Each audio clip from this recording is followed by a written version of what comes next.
Hi there, it's day 1 of week 6. Wow, 6 weeks of 52 weeks of vlogging, and it's post-Oscars Redux time. Okay, so last night was the Oscars. Mostly predictable. Jennifer Lawrence, obviously gonna win. Anne Hathaway, obviously gonna win.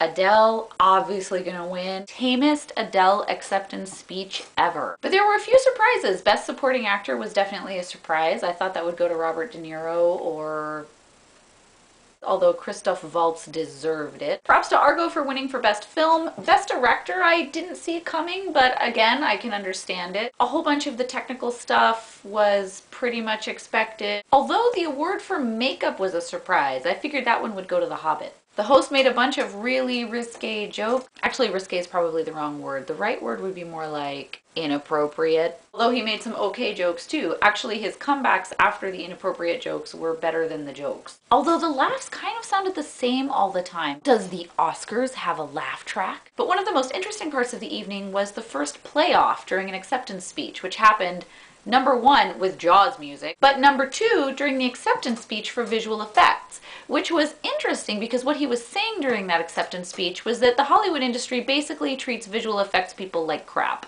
There's some links down there if you want to read detailed articles about what's going on, but the basic rundown is that globalization and outsourcing of jobs have meant that people in places like the US, Canada, and London are pretty much getting screwed out of good wages, fair treatment, decent working hours, and a whole bunch of other stuff like benefits, pensions, etc. Some of the visual effects companies are actually doing illegal things along the lines of tax evasion, and other visual effects companies are basically just feeling so squeezed by pressure from foreign markets that they're driving costs down so low that they just can't afford to pay their employees anything decent when they pay them at all. And given the heavy reliance of films like Avatar, Harry Potter, Pirates of the Caribbean, and a bunch of other big blockbusters, I could keep going, but I think you get the picture, on visual effects, it seems wrong to me that since these people create the visual effects that in some cases, 300, make up the whole movie, they are paid as badly and treated as badly as they are. 70-hour working weeks for one film for a couple months is one thing, but 70-hour working weeks all the time for film after film after film after film after film is something else. And the job insecurity, lack of benefits, oftentimes lack of even a contract. If these guys were actors,